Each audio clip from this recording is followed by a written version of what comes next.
Hey everybody, it's time to break bread.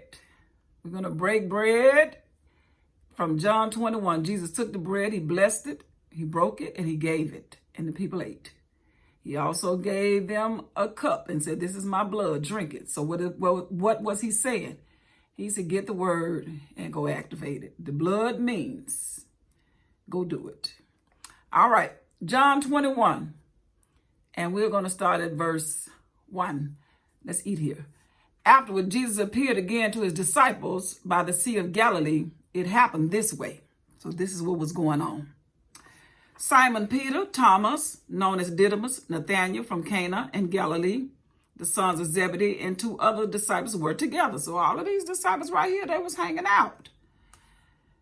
"I'm going out to fish," Simon Peter told them. And they said, "We'll go with you." So they went out and got into the boat. But that night they caught nothing. All night long, these professional fishermen, didn't catch a thing. Early in the morning, Jesus stood on the shore. But the disciple did not realize that it was Jesus. I want to stop right there. Ever since Jesus got out of the grave, Mary Magdalene turned around asking Jesus where was Jesus because she thought he was a gardener. Right here, they just didn't recognize. So what is there a lesson in here that we should be able to stop and think about or meditate on?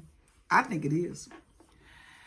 I think that we ought to be like Jesus in the fact that we ought to be doing something that's relevant, but we don't have on a suit, a cap, a wrap around our heads, certain dresses, because he wanted us to know you don't have to be looking like a cult. A cult would do just fine. Just be you. And the closer people come towards you, they're going to find out if they meeting up with me. Because if you're trying to demonstrate me by your outward appearance, noticed when I went through the completion of being a man and I got up out of that grave, I could not be identified as a group or a person that looked like I did before I actually went through the process.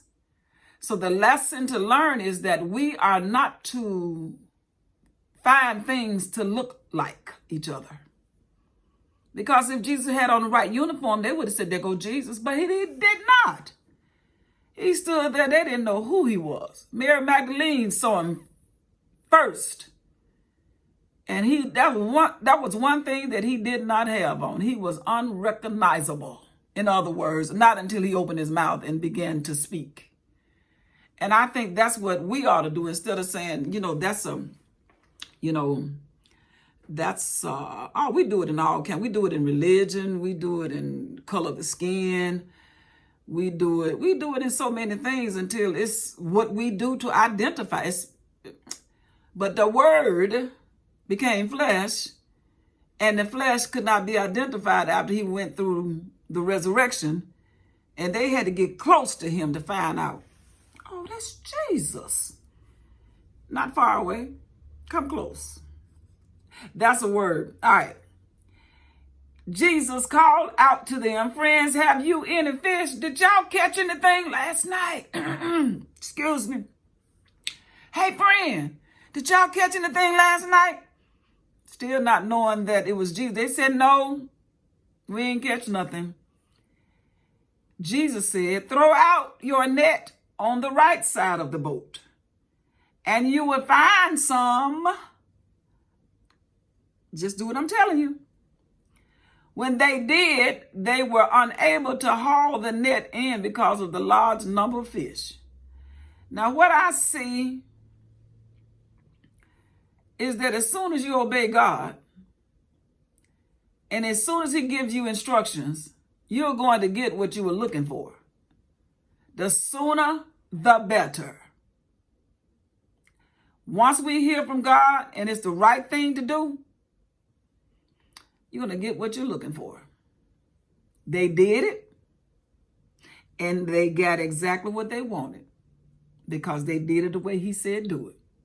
So that means to us, what is it that we want? Then go find the word. Get his word on it now, because he said, I'm giving you my name, which is my word. Look my word up. Do what it said, and it'll work for you too. I was listening to people talk, and they said, how God is going to get us out of debt. How? Magically? No, he left his word. Full of it in Psalms, Proverbs. Well, Proverbs the most. Where you can go in and know how to handle finances. You can go into Proverbs and know how, well, Proverbs is not the only book, but it's one of the books that you can go in to find out, like me violating the word. You got too much sugary stuff, too many dainties. He said, when you sit at the king's table, put some restrictions on yourself. When you start eating, don't do that. Now you got to work that stuff off. Why? Because I neglected the word. When you neglect the word, you look like it. Okay, let's go back to the word. John 21. They did it, and they caught a large number of fish. Then the disciples whom Jesus loved. Now, I just love John because he could care less what anybody said. And I think those are the type of people you want on your team. I don't care nothing about what you said. Then the disciple whom Jesus loved said to Peter. John said, I said to Peter, and I'm going to always give myself that nickname. I'm the disciple that Jesus loved. It is the Lord. As soon as Simon Peter heard him say, it is the Lord, he wrapped his outer garment around him. Because Peter said, look, I'm getting out of all my clothes. I'm going fishing. And I don't know if he got hot, but whatever it was, he said he threw them clothes around him and he jumped into the water and started swimming toward Jesus. The other disciples followed in the boat, towing the net full of fish, for they were not far from shore, about 100 yards. When they landed, they saw a fire of burning coal. Jesus was just not standing there. Jesus could barbecue or bake or grill. When they landed, they saw a fire of burning coals there with fish on it. Jesus said, y'all been fishing. I got fish and some bread. Come on in. It's early in the morning, right? So it's about time to eat some breakfast. Come on in. Come on in. Come on to my land. Get out of my water and come over here and have some of this food. Jesus said to them, bring some of the fish you have just caught. What you just caught? Bring some of that. So Simon Peter climbed back into the boat and dragged the net ashore. These were not lazy men. Notice that Jesus was careful about who he called on his team. Everybody that he called, that's a lesson to learn. Don't hire no lazy people. You want your business to go down, don't hire no lazy people. Don't marry no lazy man. Don't marry a lazy woman. I'm telling you now, because I was cleaning up today, having worked. And I say, you know what? God's word is right. I'm cleaning up things and trying to get organized because after teaching, I got time to see what's here and what's that. Anyway, I was cleaning up and I found a lot to be cleaned. Yeah, I'm just saying, you let furniture sit there long enough, then somebody moves it. Wait a minute, hold up, don't move it back right now. Let me get up under there and see what's going on. But anyway, I said all that to say that these men were not lazy. They were fishermen. And they got up early, and Jesus said, I know how to pick them. Yes, Judas was not lazy. He just was not right. So Simon Peter, because God would give anybody a chance. And he proved that by saying, I'll call you, but it's up to you to follow me and to do what I said do. I don't mind calling you. But the will to do is still up to you. That's a song right there. So Simon Peter climbed back into the boat and dragged the net ashore. It was full of large fish. He was strong men too. 153. But even with so many, the net was not torn. Jesus, I'm going to give you enough, and I'm not going to even let the net break. So I'm going to let you work hard, but you ain't going to break yourself. And you don't have to worry about when I'm behind it. I'm going to fill it up, and I'll make sure that nothing is torn after you get through doing all you were supposed to do, and you go have enough. Jesus said to them, come and have breakfast. None of the disciples dared ask him, who are you? They knew it was the Lord. Oh, when you get close enough to him, you'll know if it's God. Come close. Let me go back over this again. All of those things, like the nuns, when I grew up, they wore these things called the habits, that outfit. You don't need on all of that to represent the word. I'm just saying, if you do decide to wear a uniform, let it be because that's what you decide, not because you're trying to tell the world I'm holy. Follow Jesus. Jesus came, took the bread and gave it to them and did the same with the fish. Come on, y'all, sit down, let's eat. Jesus like going out to eat. I like going out to eat too. Anybody want to go out to eat? I'm just up. This was now the third time Jesus appeared to his disciples after he was raised from the dead. Third time. When they had finished eating, wipe your mouth. Disciples that Jesus loved, clean your mouth up, John, over there. Peter got something about right there. Yeah, now that's right. Let me see. When they had finished eating, Jesus said to Simon Peter, Simon, son of John, do you love me more than these? All these fish? Yes, Lord, he said, you know that I love you. Jesus said, feed my lambs. Feed the children. Let me stop right there. The word that the children are learning is supposed to be everything that this word says. You don't give the word, you don't give the children diluted teaching from Jesus. Let them know everything about him. Again, Jesus said, Simon, son of John, do you love me? Jesus asked him the second time. He answered, yes, Lord. You know that I love you. Jesus said, feed my sheep. Take care of my sheep. The third time he said to him, Simon, son of John, do you love me? Peter was hurt because Jesus asked him the third time, do you love me? He said, Lord, you know all things. You know that I love you. Jesus said, feed my sheep. Now, many, many years ago, when I first started separating myself from religious teaching,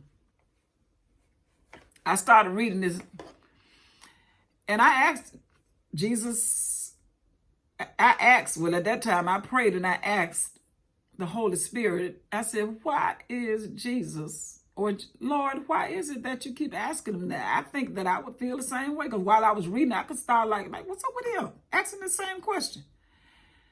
And for me, now you get what you have to get, but this works for me. And I would love to hear how you said it. Somebody I heard said that since Peter denied him 3 times, then Jesus asked him that. Well, I was like, okay, that's true, but it didn't work for me. I'm not saying that you're wrong. But the revealing part or revelation that I got was because I was a teacher. I look at things like, how can I become a better mother and a better teacher? And he said, notice that I said to Peter, who is us, feed my lambs. And then he said, notice that I said to Peter, feed my sheep, and I said it twice. Because he said, if you get them early, if you get them as a lamb, and you put me in them early, you would have to do double what you would have to do when you're teaching the sheep. The earlier you feed them, the quicker they get me. But when you feed the sheep, it's going to be harder work. Because number one, you got to take out all of that stuff been piled up in them. What they call that thing, they tell everybody you need to do. That thing that clean your body out. I can't think of it now. Anyway, where they go to the doctor and they hook you up and they have to clean your system. I can't think of, y'all know, you can type that in. Right now I can't. Because I know. Anyway, he said you got to clean them out. And then you got to go back and put the right things in. But if you find a child early enough, what you can do in a child will save time. What you can do in a child, you can save double the time that you have to do in a man. One time I said feed the lambs. In other words, get them early. But when you're dealing with grown people, it's going to be much more work. So that's what I got of. I'm not saying it colon cleansing, that thing. I mean, I see it just right.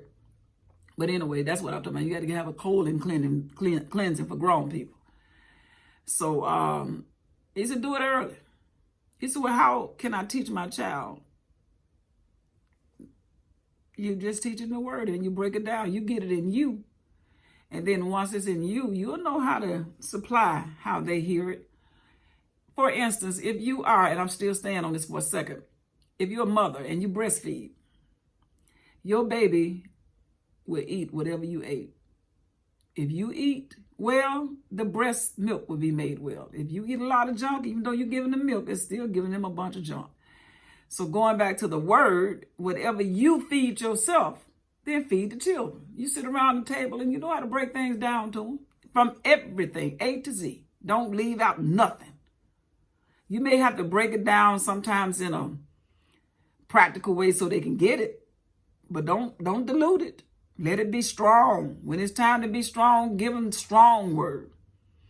I taught my 4-year-old about John the Baptist, and I told him he was beheaded, and I told her what it meant. Ooh, that's too heavy for him. No, it's not. She sees sin every day. She sees worse than that. She hears worse than that. She comes back home, and I have to correct some of the things that she said or heard or saw.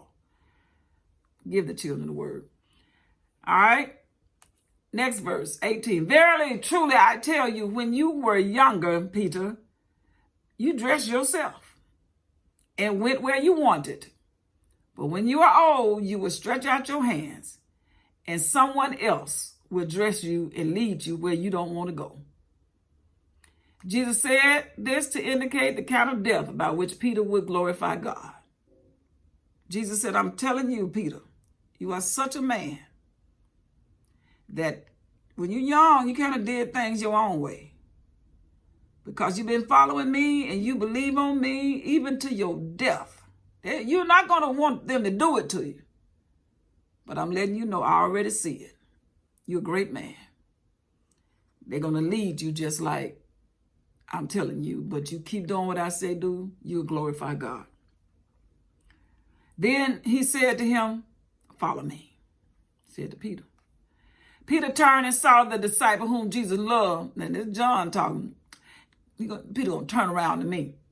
Peter turned and saw that the disciples whom Jesus loved was following them. He looked back at Jesus.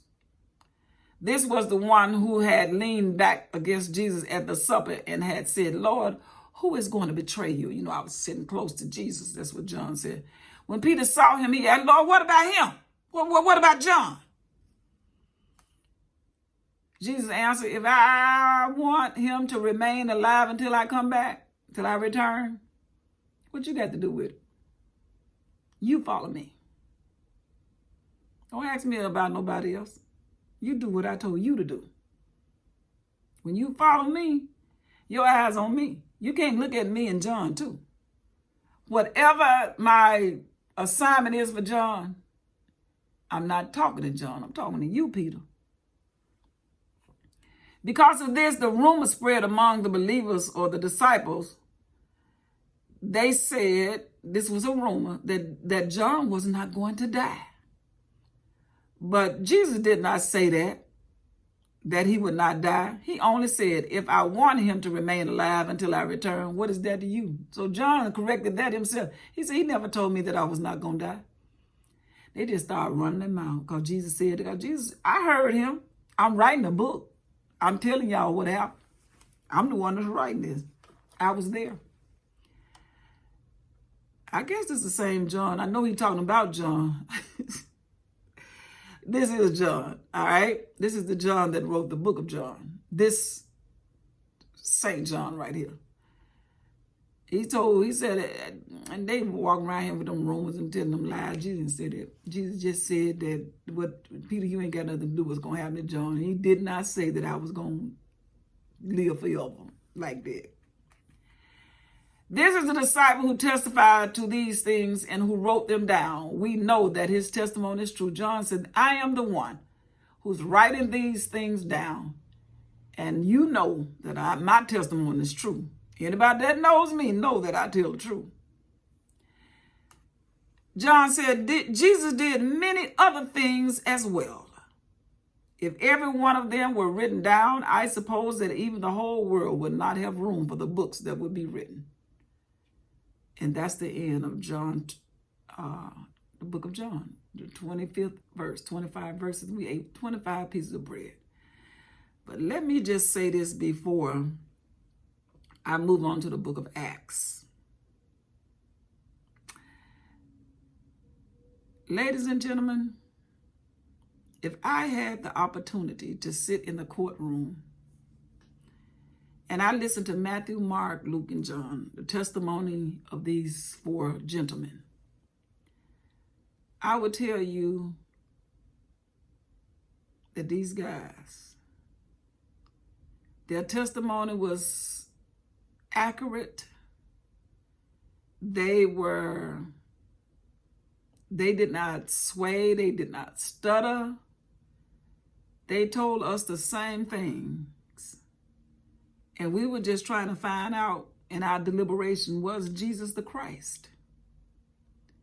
And not one of us that was in that room, if I could imagine like that, came out saying anything that made us not believe that Jesus is the Christ. But all of our hearts were broken, if I could say that. But let me just say my heart so I won't confuse you, because I will start being animated. My heart is broken because I am 60 years old. And I'm just reading this. I've read it. I've took pieces out of it. I can only tell you, having made a video every single day of every chapter, what I conclude about Matthew, Mark, Luke, and John is that these books are so easy. But what bothers me, or what bothers me, is that we are so busy. And we are doing everything but getting close to find out what really happened. What did he really do? When I sit now and anybody talks about anything from these books, I have a keen sense now to know what really happened because I read it. This book, this life of the Son of God, you cannot believe it unless you read it. And I heard a man say, well, everything you read, you don't understand. This book was written and repeated so many times until my 4-year-old could understand it. And I'm fearful of what's going to happen to us, that we don't know enough about him, but we know a lot about our leaders. We know a lot about basically, we know a lot about nothing. This book was meant to be read. It was not meant for anybody to go in and pull out of the section of, I just read you a story of some men that went fishing. They recognized they saw somebody standing on the shore. They caught all night and they didn't catch anything. They fished all night, they didn't catch anything. Then the man that was standing on the shore told them, said, what direction they should throw out their net. They caught the fish, 153 of them. They brought it back. He had breakfast done. He sat down and they ate. Then he saw one of the men and told him, he said, do you love me? Do you love me? Do you love me? Feed my lamb, feed my sheep, feed my sheep. Conversation between the disciples. The disciple, the one that Jesus loved, that's who he called himself. He said, I wrote this book He said he did so many other things that he said, I just have to let you know, if I wrote everything he did, the world could not even contain the book. That's the whole entire chapter of John, the 21st chapter. Was that hard? We are accountable to know this, because every decision, there's so many lessons in here for me. I'm a teacher, so I'm going to receive it as an instructor. But when I see that we neglected reading this, and I still have, it's not one thing in here that made me want to cut the music on, shout, dance, other than the fact that when I see him who he is, I understand it. But the understanding that I need required me to sit down and to read it. It is just that simple. Matthew told it like this. All they did was had different personalities. They may not have said everything exactly alike, but when we concluded the testimony, for instance, if I saw you in Walmart and I saw you in the meat department, somebody else said, well, I saw her in Walmart, but I saw her in the parking lot. We can conclude that you were at Walmart. That's all these different gospels said. One saw him this way doing this, another one saw, and sometimes they saw the same thing. All of them concluded it was the same. It was enough evidence in this to say that Jesus is the Christ. There is not anybody else that can lead you back to God. There is not another man, another religion, nothing in my 60 years that I've ever seen anybody do and declare and do what he did. I'm not saying that you got to believe him, but I'll tell you this much. He's worthy to be studied. He's worthy to look at everything that he did before you make a decision. And I was praying today that I believe that before the governors and the presidents and the mayors, before y'all make another decision, you be required to read this word. Before you take office, because our lives are ruled and made, whatever we do, it is made by those we put in authority. You don't have to believe it. But I think you need to study him, because now you're putting people in position that they're pushing their own agenda. If I'm a same-sex person and I get in leadership, I'm going to look out for the people that's same sex. That's my right. So it is as a believer. We've been sitting in churches praying and talking and complaining, but we're not running for anything. We're not in office to make a difference. People got the right to choose whatever they want to do. But if you believe that your lifestyle ought to be something that they ought to at least listen to, then we ought to be in position to be heard. I'm saying that.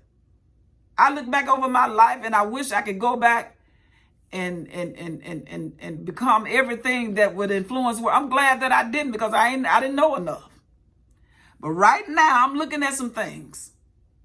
At least don't just call his name. It is too easy. You can just sit here, call Matthew and put him on the witness stand. Call Mark, put him on the witness. Let's just read the book. You're going to see that the testimony of these gospels are synonymous or the same. We got too much work. If everybody else, and I'm not just talking about the people, because now that's the biggest product that's changing in my life.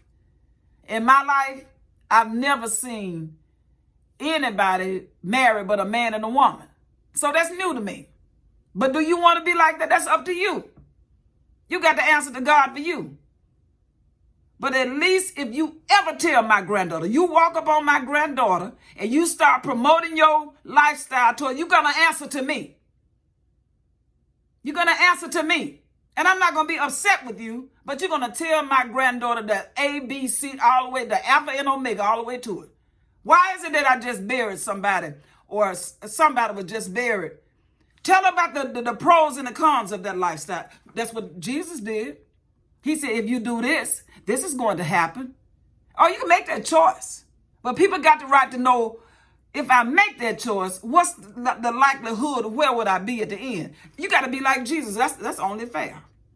Since we're promoting that now, and since everybody got to be silent, I'm only talking about that because that's big. I worked in a school. Excuse me. I worked in a school where homosexuality was the thing. That was the most shocking. I was more shocked than anything in my life. And I said, Lord, why am I here? I don't get it. I don't understand why am I here. My purpose for being there was just to observe. I was supposed to see this with my own eyes, not hearsay, and be quiet. So that when I do talk, I know I got evidence of what I saw, so that when I do declare, that I will be heard by the word of God. You're pushing this into the young, and you're not telling them the entire truth. You're not telling them everything. We're getting to the point that God's word does not. We're getting to the point that we're doing whatever. We're getting to the point that, how you gonna move God? How I can't get upset because he's not upset. He saw everything. He said people got a right to choose. I gave him a right. I hope I didn't have anything on my mouth. Felt like I did. I apologize if I did. But anyway, I'm saying that don't get mad at people because they got a choice. These people have a right to live any kind of life they want to. But in case, if they come to you, you know enough words, so at least you can say, well, this is how I believe. This is how I believe. Let me show you what will happen if I eat too many cupcakes. I'm not going to tell you, oh, this cupcake's so good, and you ought to have some, and you ought to eat. I say cupcake because I'm telling y'all, that's what got me swole up like this. Yeah, I shouldn't have done it. Even though it wasn't no, well, anyway, whatever you push in your lifestyle, tell the whole truth. Has anybody ever died from your decision to be the same sex? How many people died from being married to each other? I'm only talking about that particular sin because it battles in families of every family. So you talk. I'm not talking, telling the truth. You be what you want to be, but at least you better come to me with the truth. You better have your accuracy. You better have everything that, because I'm gonna ask you. You can be you, but you cannot make a law and tell our young people that this law, because where was the debate so we can ask all these questions? Because when I went to a law class and they were talking about putting a stop sign, that was the most excellent setting I had ever seen in my life, been many years ago. And I saw they were just trying to change the road or something. And them questions would come, questions that was top of the line. But now I don't have to ask a question anymore. Ask me any question about Matthew, Mark, Luke, and John. Ask me anything. And see, won't I walk out here telling you the same thing that was written. And I promise you, I'll never say anything. Jesus never came to condemn you for your lifestyle. He just came to say, look, I just want to show you a different way to go. You can still choose whatever you want to do. If that's what you want to do, who has the right to be mad at you? That's your choice. Until you start violating somebody else. That's where the problem comes in. You want to live like that, then that's your choice. But don't you tell my granddaughter that. Don't you tell anybody that don't push it on them. Then we got a problem. Unless, please just don't do that. That's all I'm saying. She's exposed to enough. Because when she come back to grandmama going to say, your cousin right there died. 11 people that I hung out, all the people that I know, the bishops that I work for, I sat in the office. These folks dead. You can't run that by me like that. You're not going to push that on me. I've seen too much. Everybody that I know that practice that lifestyle in my life, around me, most of them are dead. Oh, we got medication for that. Well, then tell the children that. If you got something that you got to be put in your body to sustain your lifestyle, then just be honest about it. I can be honest about what I look like. I look a mess compared to what God's design was for me. That's all I'm saying. We got to get this word. And I'm not mad at anybody. You say, well, there's a lot of more sins. All of them ugly. You go in the strip club, that's a shame that if you go there, you got the right to spend your money there. That don't make sense to me. That you go into a strip club giving your money like everybody that, they put it on TV. Well, I had to pay my son's tuition. That's a lie. You got to answer to God for that. You didn't do that because you want to pay your son's tuition. Well, what kind of work is your son doing now? All that tuition that you paid. What kind of work is he doing now? I'm telling you, everything that I'm telling you, it's a battle in my life as well as anybody else's life. I'm not absent from the you're not, I didn't want to end. I don't want to end like I'm angry. My phone rang, so I just wanted to make sure that we understand that unless we tell the truth is the beginning and the end. It's the good, the bad, and the ugly. Tell all components. But at the same time, you be whatever you want to be. You want to, if you want to dress like a woman, you got that right. You have that right. But be careful that you don't push your right. And even if you did tell me that, I want to hear you. I want to hear what you got to say. But make sure that when you can handle my questions. And then I invite your question. God is not upset with you. God has given us the right. God did, I mean, I could eat all the cupcakes I want.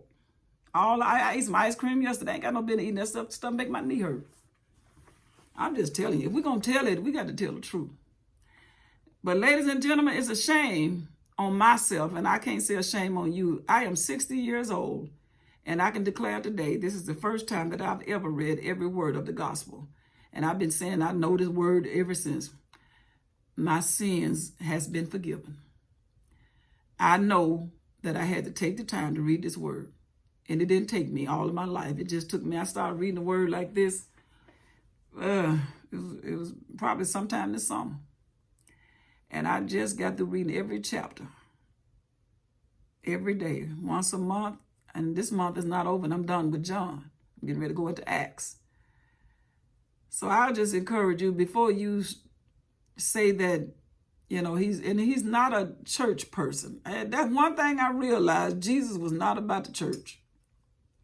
Not the church as we know it. Jesus spent more time trying to change the way people think. And how do you get people to think? You make laws. You put it in the government. You train their thoughts.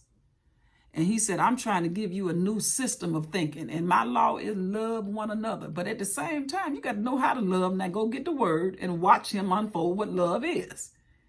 We don't know what we're talking about. No, you just, you know, it's not emotional. His love is not, it's a process of knowing him.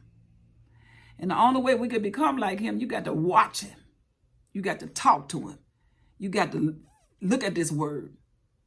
We got to open up this new bottle of wine and drink it. This wine been sitting on the shelf for over, 2,000 years?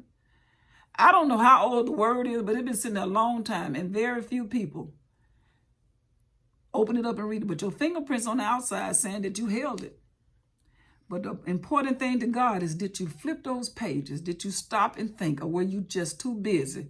And I'll get to it later. Remember that man on the road of Jericho? And everybody was busy. The preachers was too busy. People looked at him and kept going. That's what we're doing. We're so busy until we don't take the time to find out what's up with that guy. Why is he laying there?